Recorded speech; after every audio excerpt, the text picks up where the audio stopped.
वह कौन सी चीज है जिसे हम देख तो सकते हैं परंतु छू नहीं सकते? महोदय, यही प्रश्न सन 1947 से पहले कक्षा में किया गया था। उस समय विद्यार्थियों ने इसके अनेक अनेक उत्तर दिए। किसी ने कहा कि हम आकाश को देख तो सकते हैं परंतु छू नहीं सकते। किसी ने कहा हम सूरज को देख तो सकते हैं परंतु छू नहीं सकते।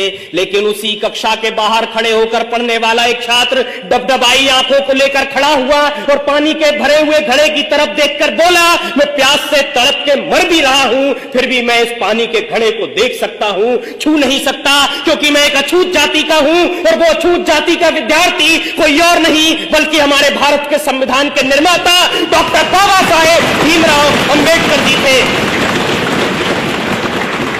आज 75 वर्षों के बाद कक्षा भी वही है, सवाल भी वही है, पानी का घड़ा भी वही है, परंतु अगर कुछ बदला है तो वो ये कि किसी भी जाति का छात्र हो वो सबके साथ में बैठकर पढ़ भी सकता है, खेल भी सकता है, पानी भी पी सकता है और इतना ही नहीं, इस देश के सर्वोच्च पद पर बैठकर एक आदिवासी महिला राष्ट्रपति के रूप में प्रगति का मार्ग प्रशस्त कर सकता है। ये ताकत दी है हमको हमारे संविधान ने। जब जब बात हमारे अधिकारों की आई है तब तब संविधान ने हमारी रक्षा करी है।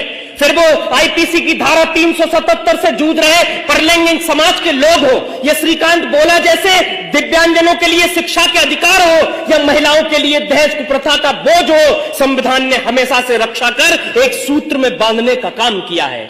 मान्यवर, भारत के संविधान की लोकतांत्रिक यात्रा बहुत लंबी रही है। जब भारत आजाद हुआ तो उसके साथ कई और सहोदर राष्ट्र आजाद हुए, परंतु आज हम वहां देखेंगे तो पता चलेगा कि वहां पर कहीं अराजकता है, कट्टरता है, सांप्रदायिकता है, भुखमरी है, गरीबी है, परंतु भारत एकमात्र ऐसा देश है जो आज उन्नति के शिखर पर बैठा है, क्योंकि उन्होंने धर्म को संविधान माना, हमने संविधान को ही पहला धर्म माना।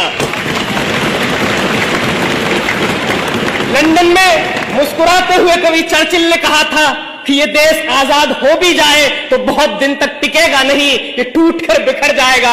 अब मुझे लगता है नर्क में चर्चिल की आत्मा देख रही होगी तो सोच रही होगी क्या से क्या हो गए देखते देखते, क्योंकि आज का ये वही भारत है जो पूरी दुनिया में स्टार्टअप के क्षेत्र में तीसरे स्थान पर है। ये वही भारत है जो ओलंपिक के अंदर टोक्यो की धरती पर झंडा तिरंगा लहरा देता है।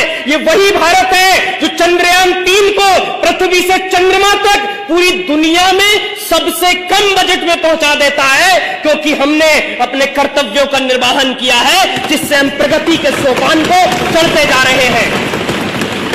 और अगर इसी तरह से इस देश का प्रत्येक नागरिक अपने कर्तव्यों का